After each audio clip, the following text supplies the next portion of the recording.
부모는 살이라도 베어 자식에게 입히고 먹이며 일생을 자식 하나 잘 되길 빌고 살아왔지만 자식은 나 살궁리만 하다니 부모 자식 간의 합의가 일반적 신이만도 못하다는 생각이 듭니다.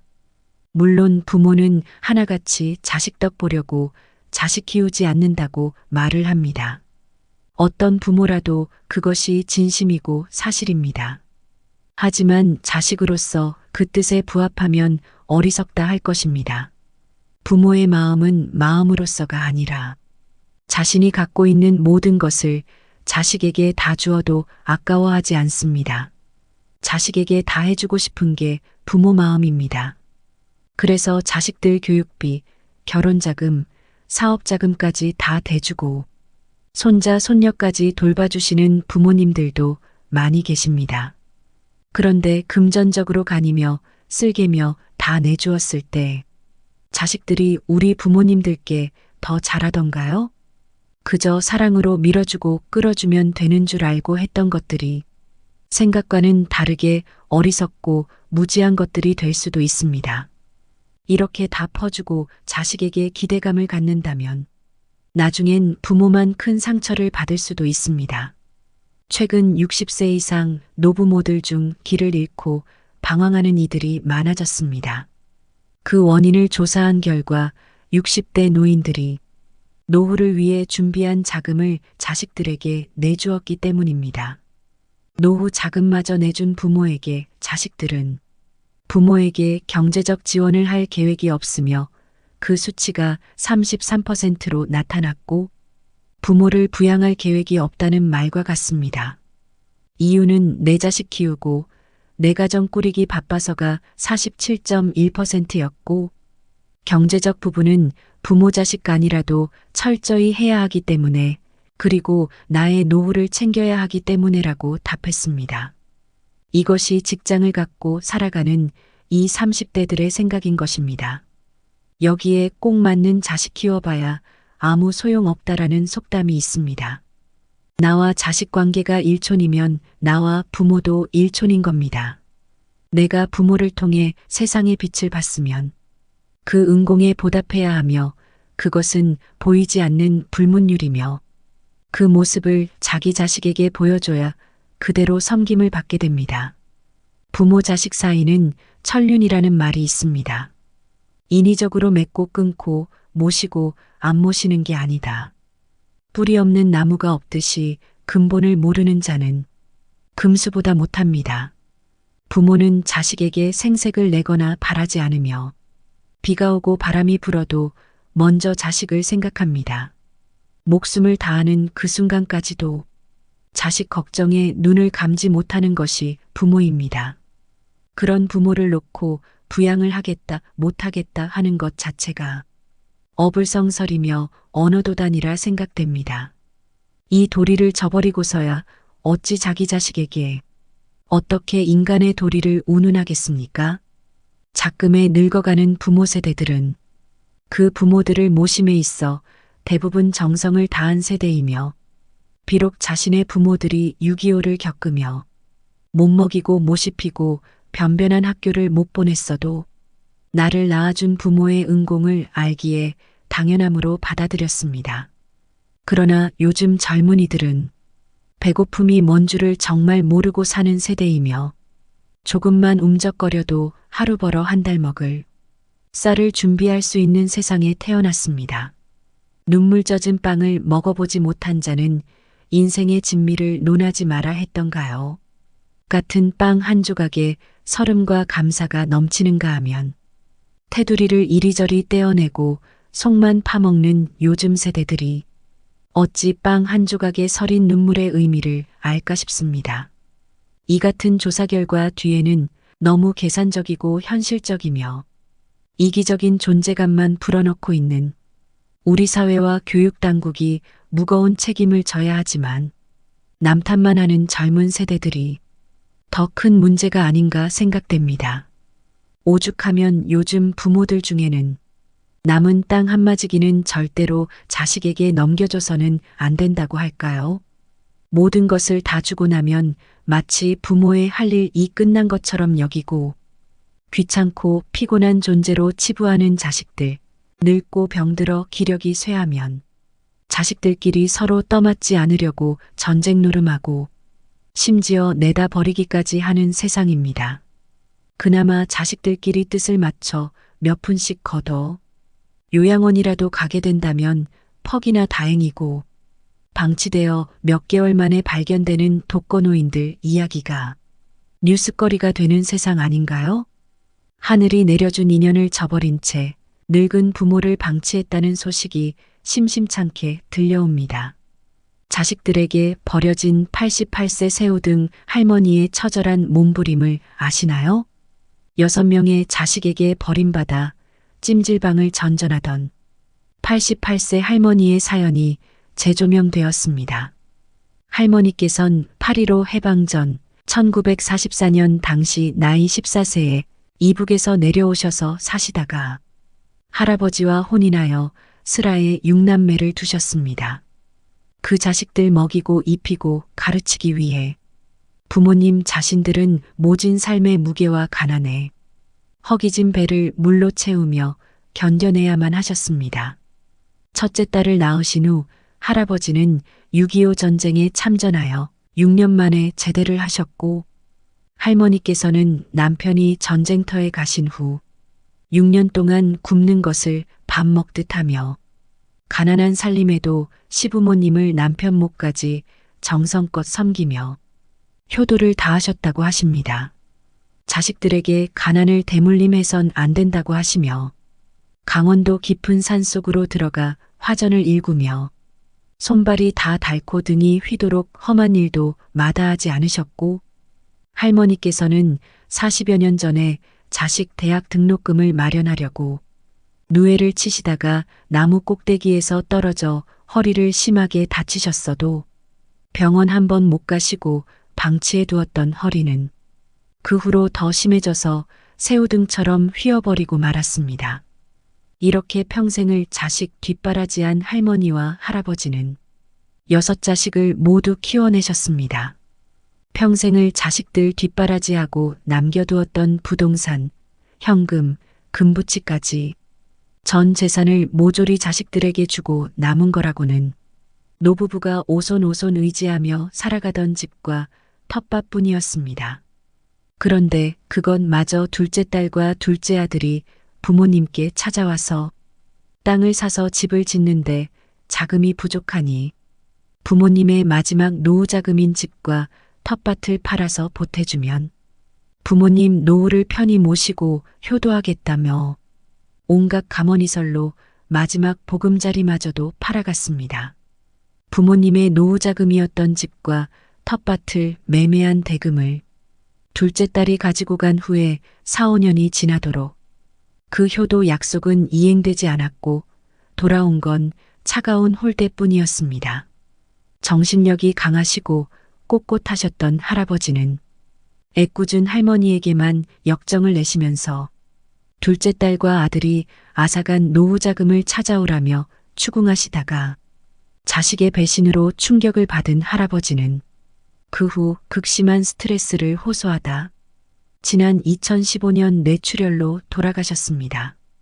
할아버지가 돌아가시기 며칠 전에 할머니께 이렇게 말씀하셨답니다. 나는 아무래도 얼마 살지 못할 것 같으니까 할멈 자네는 저 놈들이 가져간 돈들을 다 돌려받아서 병원에 가서 아픈 곳도 치료하고 먹고 싶은 것 실컷 먹고 그 돈을 다 쓰면 그때 나한테 와. 그리고 나 같은 사람 만나서 평생 호강 한 번 못 시켜주고 고생만 시켜서 미안하네. 라고 말입니다. 할머니는 할아버지가 돌아가신 후 최근 3년 동안 누구의 보호도 받지 못하고 꼬부라진 몸을 지팡이 하나에 의지한 채 노인학대 보호기관으로 사설 쉼터로 지인의 집으로 찜질방으로 돌아다니시며 하루하루를 전전긍긍하셨습니다. 그동안 3년이 넘도록 유기방임한 자식들이 할머니 몰래 집도 이사를 가고 전화번호도 바꿔버리는 바람에 할머니는 아들, 딸들의 집도 전화번호도 모르고 계셨습니다. 6남매 중 4남매가 강원도 강릉에 모여 살고 있는데 말입니다. 부모님의 재산을 증여받고도 모자라서 노후 자금으로 쓰려고 남겨두었던 것까지 몽땅 가져가고 더 이상 비틀어 짜봐야 물 한 방울 안 나올 것 같으니까 대궐 같은 큰 집에 살도록 도와준 부모님의 은혜도 모르고 그 넓은 57평 아파트에 딱 하룻밤 잡고 꼬부라진 몸 누우실 방 한 칸 내드리지 않고 쌀쌀한 밤거리로 내쫓는 천하의 불효막심한 자식들이 또 어디 있겠나요? 할머니의 큰아들은 부모님과 왕래를 끊은 지 10년이 훨씬 넘었고 할아버지의 생명이 위독해져서 마지막으로 사망 전에 큰아들에게 긴급하게 연락을 했는데도 큰아들 부부는 끝내 오지 않았다고 합니다. 할머니께서는 자식들의 유기방임 후 3년 동안 생활비 의료비가 없어서 자식들이 그동안 가져간 돈을 되돌려 받아서 혼자서라도 살아보시려고 경상남도 양산시에서 노후자금을 가져간 자식들이 살고 있는 강원도 강릉으로 그 먼 거리를 수차례 콜택시로 오고 갔으며 할머니 몰래 이사하고 전화번호도 바꿔버린 둘째 딸과 둘째 아들 집을 12월 중순경에 또다시 수소문 끝에 찾아갔지만 엄동설 안에 문도 열어주지 않아서 늙은 엄마를 피해서 도망 다니는 아들, 딸을 만날 수조차 없었고 할머니께서는 살을 애는 듯한 한겨울밤에 내가 오늘 밤 이대로 꽁꽁 얼어서 죽는구나 하는 두렵고 불안한 마음에 사지가 벌벌 떨리며 힘써 소리를 지르려 해도 말도 못하고 정신이 아찔했다고 하십니다. 그 후에도 수차례 오가며 죽을 힘을 다해 애써 보았지만 그때마다 자식들은 늙은 엄마를 만나 주기는커녕 피해 다니며 외면했습니다. 할머니는 지금이라도 죽고 싶지만 몹쓸 자식놈들에게 비정하고 참담하게 버려진 몸으로 할아버지를 만날 수도 없고 이대로는 원통해서 죽을 수가 없다고 하셨습니다. 자식들을 위해 온갖 희생과 헌신을 다하시고 빈 껍데기만 남은 90세가 다 된 늙은 엄마를 자식들이 서로 연합하여 잘 모시고 보살펴드리기는커녕 부모님 손가락에 끼고 있던 낡은 금가락지까지 집안에 돈 되는 것이면 모조리 모아서 앗아가고 달면 삼키고 쓰면 뱉는 파렴치한 불효를 저지른 저 자식들에게는 배은망덕이란 단어조차 사치입니다. 천하의 불효막심한 놈이란 주홍글씨가 새겨진 탄탄한 지게 하나로 자식들이 번갈아 가며 시리즈로 내다버려서 지칠 대로 지친 할머니는 수년 동안 자식들에게 수없이 쫓겨나고 버림받았던 트라우마로 몹시 불안해하십니다. 엄마는 자기를 버리려고 하는 아들이 지게를 지고 산을 오를 때 뒤에서 나뭇가지를 꺾으며 간다지요? 아들이 엄마를 버리고 산을 내려갈 때 길 잃어버리지 말라고 할머니는 3년 동안 이 집 저 집 안면이 있었던 곳엔 모두 하룻밤씩 혹은 며칠씩 구걸하며 신세를 져서 이제 더 이상 찾아가서 구걸할 곳도 없다고 합니다. 할머니께서는 그동안 자식 잘못 낳은 내가 죄인이란 심정으로 남들에게 속 시원히 털어놓고 말도 못하고 몸소 겪은 고생과 굶주림은 이루 말로 다 형용할 수 없다고 합니다. 할머니께서는 대면조차도 하지 않고 소식도 끊어버린 자식들을 그리워하며 이제나 저제나 기다리다가 새우등처럼 굽은 허리에 앙상하게 피골이 상접한 몰골이 되셨지만 끊어지지 않는 목숨에 마지막 혼신의 힘을 다해 이렇게 호소합니다. 이제 와서 저 불효자들이 회심하고 돌이켜서 할머니를 모셔다가 효도해달라고 기대하며 애원하는 것도 절대 아닙니다. 지금 할머니께서는 자식들에게 어떠한 소망도 기대도 없으시답니다. 온갖 가머니설로 효도 약속을 하며 가져갔던 부동산, 현금, 금부치 등 할머니께서는 그 돈을 꼭 되돌려 받아서 아픈 몸도 치료하고 남은 여생을 살고 싶어 하십니다. 세상에 홀로 남겨진 할머니는 자식을 잃은 슬픔과 깜깜한 미래를 걱정하며 하루하루 버틸 뿐입니다. 부디 꺼져가는 등불과도 같은 이 새우등 할머니의 남은 여생에 밝은 생명의 등불을 밝혀주시기를 소원합니다. 한국에는 자식에게 퍼주고 노후에 버림받는 상속 빈곤층이 많다고 합니다. 부모들의 자녀에 대한 무분별한 지원이 문제가 됩니다. 많은 교육비를 투여한 것도 모자라 자녀가 결혼이라도 하면 집 팔고 대출받아 지원해주는 것을 당연하게 여깁니다. 더 심각한 것은 결혼 후에도 사업자금이나 생활비, 교육비 등의 명목으로 손을 벌리는 자녀들이 적지 않다는 점입니다. 이렇게 되면 아무리 노후 계획을 탄탄하게 세웠다 해도 무용지물이 됩니다. 유전유효, 무전무효란 말이 있습니다. 돈이 있으면 자식의 효가 있고 돈이 없으면 자식의 효가 없다는 뜻입니다. 하지만 평소 자녀 리스크에 대비할 것을 누누이 강조해온 전문가들은 노후 자산을 너무 쉽게 내어주다가는 자칫 부모와 자녀 세대가 함께 무너질 수 있다고 경계합니다. 이미 오래전 독립해야 할 성인이 생활비를 부모에게 의존하고 있다면 자녀로 인해 부모의 노후마저 위협당하고 있다고 볼 수 있습니다. 슬기로운 노후 준비를 위해서는 자녀 리스크를 최대한 줄이는 방식의 양육이 필요합니다. 부부가 노후에 쓸 목돈을 충분히 저축했어도 자녀의 결혼, 집 마련, 사업 실패, 이혼 등의 사정으로 노후 자금을 지출해야 한다면 의미가 없습니다. 자녀들이 성인이 되면 어떤 상황에서도 부모에게 손을 벌리지 않도록 독립심을 갖게 키워야 노후 리스크를 줄일 수 있습니다.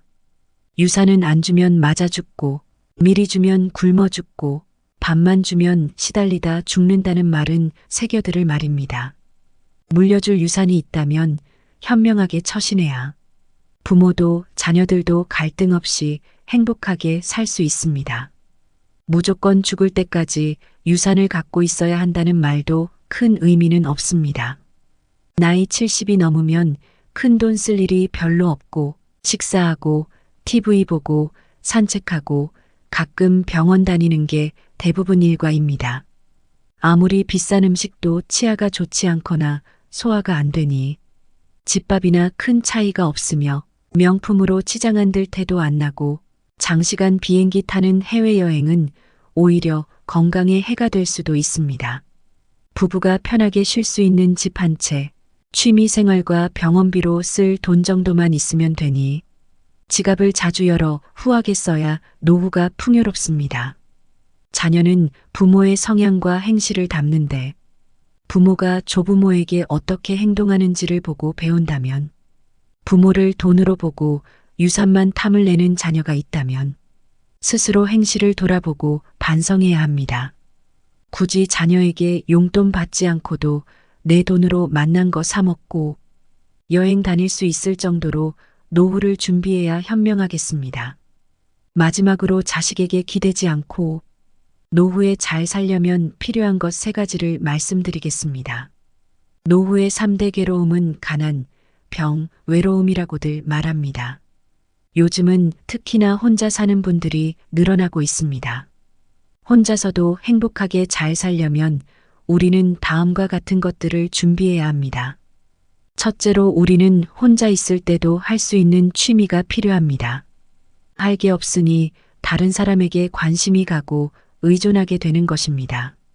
할 게 있다면 오히려 내 삶을 즐기기 바빠 자식들이나 다른 사람의 연락이 귀찮아 질 수도 있습니다. 그만큼 하루를 재밌게 살 수 있습니다. 만약 자식들이 아니라 이런 취미 생활을 같이 할 수 있는 친구들이 있다면 더 만족한 삶을 살 수 있습니다. 둘째는 경제력입니다. 돈이 없다면 이런 취미를 만드는 것도 힘들어지게 되고 뭘 하려고 해도 할 수 있는 것이 없어지기 때문에 경제력은 굉장히 중요한 요소 중 하나입니다. 이러한 이유 때문에 더더욱 내 재산을 다 퍼주며 자식에게 지원을 해주지 않는 것이 현명합니다. 사실 나이가 들수록 돈을 벌기가 힘들어질 수도 있습니다. 그렇기 때문에 한 살이라도 젊을 때 모은 돈들을 자식에게 주지 말고 잘 아껴가며 생활하는 것도 중요합니다. 세 번째는 건강입니다. 건강하지 않다면 사는 것이 서러워집니다. 이 모든 것이 건강하지 않다면 모든 것이 허질입니다. 건강을 잃으면 모든 것을 잃는 것이란 말도 있습니다. 그만큼 나의 노후가 건강하지 않다면 돈도 가족들도 친구들도 필요 없게 됩니다.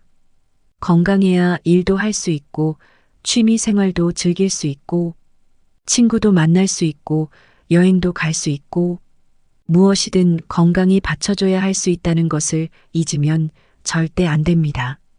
건강은 노후에는 필수적인 요소이며 앞으로도 많이 강조를 드리려고 합니다. 우리 부모님들 아무리 힘든 일이 있더라도 꼭 건강만큼은 챙기셨으면 좋겠습니다. 오늘부터 자식에게 기대지 않고 내가 혼자서도 잘 사는 방법들을 조금씩 연습해보면 어떨까요? 나의 노후는 끝까지 내가 책임진다는 마음을 내면 더 편안하고 행복한 노후를 보낼 수 있습니다. 여러분의 노후가 더욱 건강하고 행복하기를 끝까지 응원하겠습니다.